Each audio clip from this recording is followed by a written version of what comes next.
And here we go. That's right. It is now December 8th of 2021, just weeks away from 2022. So many things have changed over this past year. Oh, perhaps, and I'm sure so many things will change going forward. A few things that won't, one thing that will, one thing that has. Well, I wanted to get you a little update here as to what Bushcraft Bear is talking about over in the Canary Islands. And I haven't been able to follow that today. I've been learning, studying. Yeah, I got to take a test. Taking a test, which really brings me to today's thing. Is like in 2020, we learned about this whole new COVID thing. But how did we learn about that? A lot of various informational sources. Let's use that word. Yes, informational sources. Which one's the best one? I don't know. What was the best way for you to learn about it? You tell me. You tell me. Well, we were bombarded with that. But sometimes we're not bombarded with all kinds of information. We need to seek it out. I found out about the volcano and what was going on by watching YouTube. Is that the best way to learn? Is that the best way to learn and be entertained? Is this the best way to visualize? Well, these are questions. Well, for right now, though, hey, let's go check in with Bushcraft and see what's going on over in the Canary Islands. Remember, this is, well, it's not live. He's already recorded these things, but this is from today. This would have been this morning's, I believe, this morning's video that he created. So let's add him in over there. There he is. There's the man, Bushcraft. Let's go here. Let's make him full school. Let's go theater mode. How does that sound? That's something to learn. Theater mode. Ready, Mr. Bushcraft Bear? Time to go. And let's see what's going on. I definitely want to go out there.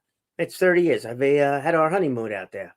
This is Bushcraft Bear speaking to you live here from the Canary Islands, La Palma. Welcome to this new video here on a beautiful sunny day on this island. The volcano, you can see it over here. Let's come to the news, my dear viewers. Report on the volcanic eruption on Wednesday, December the 8th. Volcanic eruption for 81 days. The longest known eruption is that of Teuya volcano in the year 1585. This lasted 84 days. There are still 4 days left, then this current outbreak will be the longest outbreak. It won't be the first time that the volcano has surprised scientists. The night was very quiet. This morning, a height of ashes and on clear areas. Yesterday and the day before yesterday, there was a lot of ash in the air. There was even ash on the damp cloth after wiping the kitchen table. I can feel it in my lungs too. Cough and clear my throat more. The voice felt thick yesterday morning. But I was also outside briefly when it was windy and there was a lot of ash in the air. So today is great. Everything is fine. No worries. Today is a public holiday. The new lava streams are very fluid, heavily degassed, have a high temperature and advance rapidly. But they are short-lived, which is not the case with those of the main cone, explained Carmen Lopez. And she said, there was a need to continue inspections to determine the connection between the last rivers or lava streams that are being watched to the south and the feeding systems of the main cone tributaries. My question as a layman, does this mean that magma comes to the surface from two different chambers? The Cumbre Vieja volcano no longer emits ash and only emits water vapor gases. This is how IGN volcanologist Ruben Lopez explains it on the morning of this public holiday. Seismicity remains low at medium depth and very low at depth of more than 20 kilometers. The tremor level is low with little variability. The air quality is good. The airport is operational despite the fact that the airline suspended flights yesterday due to the ash cloud situation. A new evaluation is expected today. A night with 12 earthquakes on La Palma, one of them with a magnitude of 3.3. I did not feel any earthquake this night and this morning. All right, my dear viewers, that's all for today. I'm planning a little hike today in the north of the island. I will have my camera with me, and in the evening video you can see some footage. This is a nice area where I want to go. There are some special trees and some caves and so on. You will see it. Okay, so I wish you all the very best. Have a nice day or evening. Thank you for your kind comments and prayers. Thank you for your support. See you in the next video. Goodbye. You know, you gotta love that guy. I just think it's absolutely terrific what he's doing. And yeah, I would like to go out to the Canary Islands. My kind of hike. It's got the height in there, the elevation. That's good. Warmer weather. You know, only do that Mount Washington trip. It's only when the weather is good or believed to be good, planned to be good. And I mean by good, it's like there's no snow up there or anything like that. Not interested in doing that. I'll leave that to a few of you other folks that I know. Yeah, good for you for doing that. You know, it's one of those learn by doings. I have learned by climbing Mount Washington where that comfort level is, push beyond the comfort level. All right. That's all well and good. But sometimes it gets to like, nope, just no interest. Just no interest. Winter camping on the side of a mountain, no interest. Climbing through ice climbing, maybe, but not after having to hike a couple of miles to go and do it. You know, one-offs. Everything in small steps. But that really brings us to today's kind of question over here is what is it that we do? How is it that we best learn? And we're gonna flip back to another one of these TED Talks in order to pick up on that one. This is let's just hang on to that for a second. So this is one of these TED Talks. This one's approximately 7 minutes. It's a TEDx talk. I should be clearer on this one. So this gentleman is a younger gentleman, and he talks about learning. How do we learn? Well, we're going to learn this one by listening. But really, when I ask about that, the question was, and it was a recent conversation, which is how I came up with this one, and also the fact that I'm in the process of studying for something, is the fact that do we learn best by doing and picking it up that way, if it's something that we actually can do? Do we learn best by reading? Do we learn best by listening? In other words, listening to somebody, just audio, right? Just like a typical podcast, just audio. Or do we learn best by actually seeing and listening? Good questions. Now, some of it is visualization too, and that kind of depends upon the scenario, right? If you're building something, you might want to be able to see it or see it in your head as you are envisioning whatever you're learning about. But where is that information still coming from? Is it better that somebody is telling that to you audio-wise? Is it better that you are reading it for yourself? Or is it better that you're actually doing and learning like as an apprentice or mentorship program or something like that? Well, let's go see what our TEDx speaker has to say about that.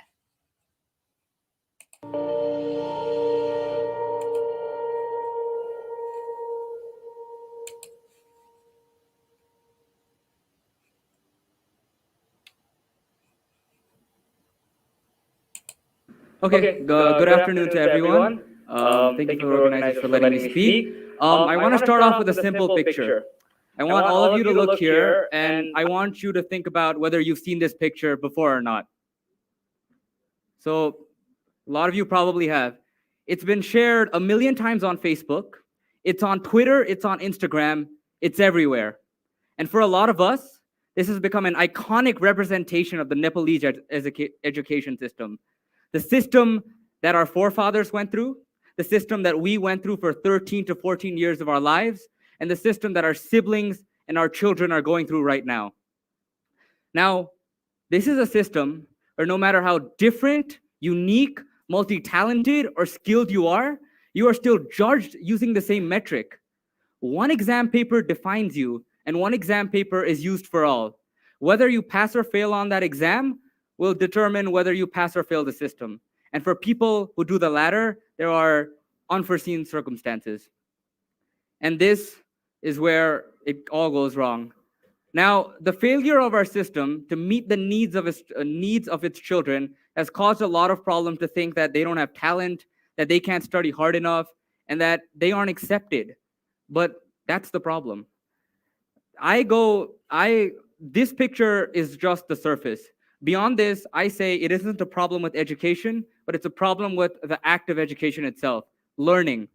Now, when I say that word, I want all of you here to think, what comes into your mind when I say learning? So just reflect on the word, right?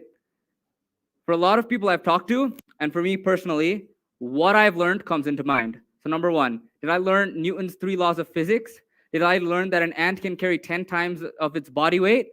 Where did I learn? Did I learn this in a classroom? Did I learn this in a school? Did I learn this at university? And how much did I learn? Did I learn 2 chapters today? Did I solve 5 mathematical equations? Or did I memorize 3 poems? That's what comes into our mind. But have you ever asked yourself, how do you learn? How does the text on paper, how does the thing on a book get inside your head? What is the process behind learning itself? Now, this is a question that not a lot of us ask, but it's a question that an interviewer asked me 6 months ago. So when I was applying to college, an interviewer proceeds on asking me, what kind of a learner are you? And for a moment, I'm about to say, well, I study all the time. The book, I write and read, and I never leave the house. But something stopped me. And I told her that I'm a social learner, that I learn through arguments, that debates and discussion are where I learn the best. That it isn't the textbook, that is not where I go, but it is with a group of friends that I argue, I read articles, and I debate. And she was astounded for a bit. She told me she'd never heard an answer like that. And that's the problem with our system. Learners like me are not accepted. Now, where's the next slide? Okay. So now a year ago, I wrote a paper on linguistic imperialism. Linguistic imperialism is when one language is dominant over the other. And through this study, I found something really remarkable. So you can't really see it here, but 60% of the children I talked to told me that the internet was where they went. When they had problems with their homework or when they had problems solving equations, they didn't go to their parents or teachers, it was the internet. Another 25% would tell me that television was another big source of information, and only 15% would tell me that the textbook is where they went for answers. Now, what we're doing is we're categorizing the 85% into the 15%. And what this does is we're applying the same rule to all. Now, there are a lot of learners out there. I myself am a social learner. Debates and discussion are where I learn best. There are tinkerers. There are kids who have a knack for tools and kids who like using technology. There are visual learners, people who use graphs and label diagrams, and that is how they understand the best. There are experiential learners, people who love experiencing what they're learning, but our system fails to accommodate for that. Now, in lieu with today's theme, this is changing. There are initiatives and projects all over Nepal which are trying to change this. It might be at a really small pace, but we are trying to get somewhere. A month ago, me and a couple of my friends who are here today started a project called Youth Together or Drukpa Together. Now, when we all started off our gap years, we didn't really have a platform. We didn't really have a place to go and interact with people our age and to discuss our ideas and to share our thoughts. So a month ago, we established just that. Youth Together is a platform that tries to bring young minds together and to discuss ideas, to create projects, and just give them a platform where they can share and discuss. Other projects include 3DI Nepal. 3DI Nepal is a digital version of education, I would say. They use computer animation and graphics to teach kids. And in a world that is filled with information and technology, initiatives like this are key. Finally, what makes me really proud is 10 years ago, when 8th, 9th, and 10th grade rolled around, our parents would often say, well, stop with all the extracurriculars, no more co-curriculars, just go and study. But now I see parents going to schools and asking their teachers, asking the school leaders to allow their kids to learn in different ways, to allow them to do art, to do visual art, and all forms of learning. And this is a rapid change in our education. Now, it's still going to take many years for all forms of learning to be accepted and for universal learning to be accepted, but the change can start with us. Now, if you've ever had a child come up to you and try to talk about what they learned in school and what he or she is doing in school, then instead of dismissing them, have you ever tried to talk to them? And have you ever seen the passion in their eyes when they get excited over what they learned in school? Well, that passion and that excitement is a form of learning. Our system does not allow for this, but then we can start by acknowledging it. It's still gonna take 20 to 30 more years for our policymakers to sit down and accept this. But then we can start that change now. So the next time a child or anybody else comes up to you and tries to strike up a conversation, talk to them, understand what they're doing, understand what type of learning they are doing. Finally, I want to leave all of you with this. Learning is not static, it's a universal process. Thank you.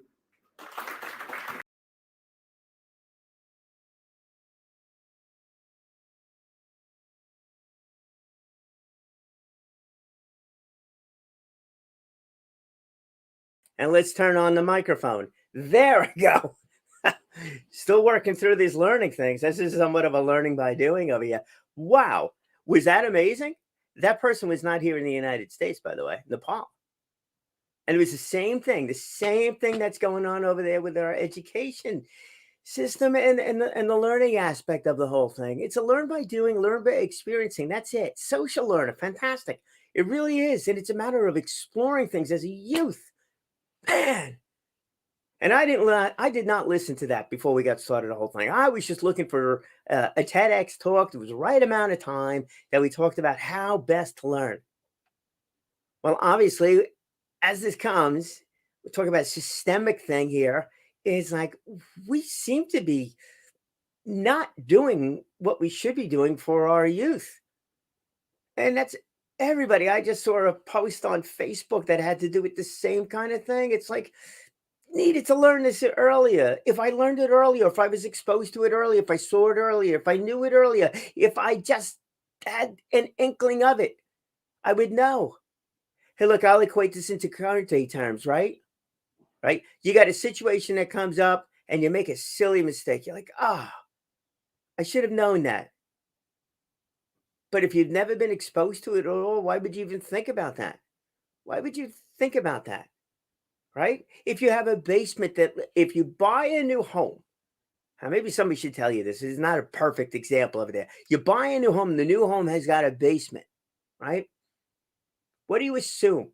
Doesn't leak, it's fine, it's good, wasn't brought up in the engineer's report or anything like that. You don't even think about it. And maybe you don't even read the engineer's report. You should, as an aside, but that kind of, and then you put, I don't know, photo album, books, stuff like that, on the floor. You don't even think about it. But then you got your washer dryer down there, the washer leaks.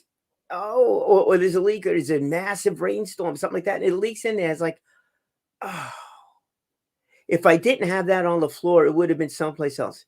Well, if you didn't have it on the floor, it wouldn't have been ruined. Should you have known that? Is that common? Is it common logic? Is it something that like, yes, absolutely. I should have known. But how would you have learned that? By mistake? You just made one. You now know by listening to somebody else talk about that. I can imagine there's somebody saying, oh my gosh, do you know what? I've got those pictures on the floor. They shouldn't be on the floor. Not even in the garage, right? You just never know. You get spilled something. It's like, if I only had it in the air just a little bit, it wouldn't have mattered. Or by somebody telling you by reading that engineer's report or logic. Or if you're in the building business, you would just know this. You just know it because you're just in that business. But we learn a multitude of different ways. I think some of it depends on whatever it might be, is how best to learn.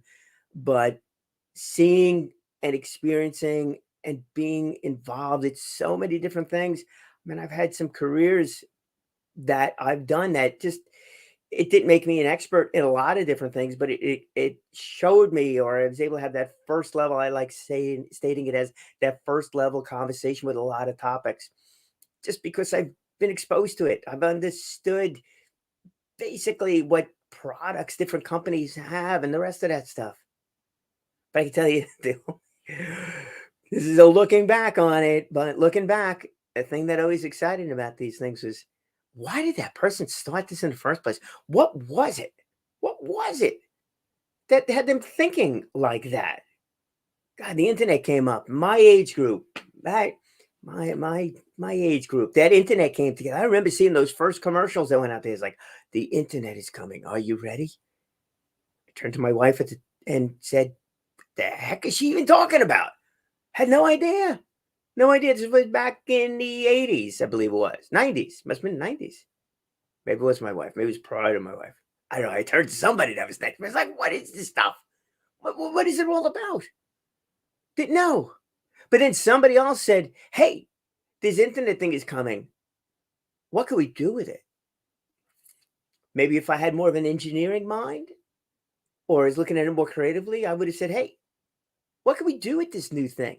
How many other people are asking questions about what is this? How do I use it? How do I navigate it? What can be done with it?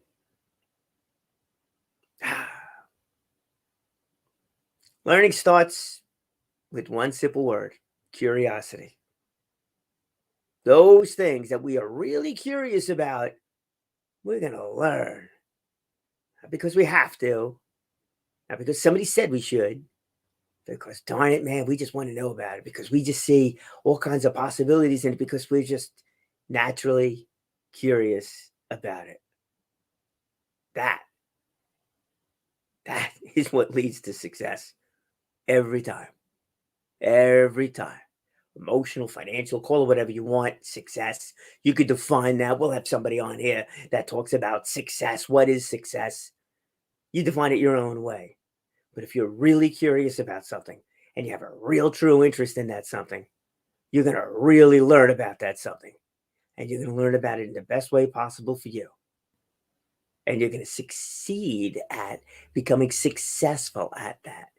That is an amazing thing. Amazing. Do what you do best, my friends. Find what you're curious about. And then speak well. Speak often and live inspired.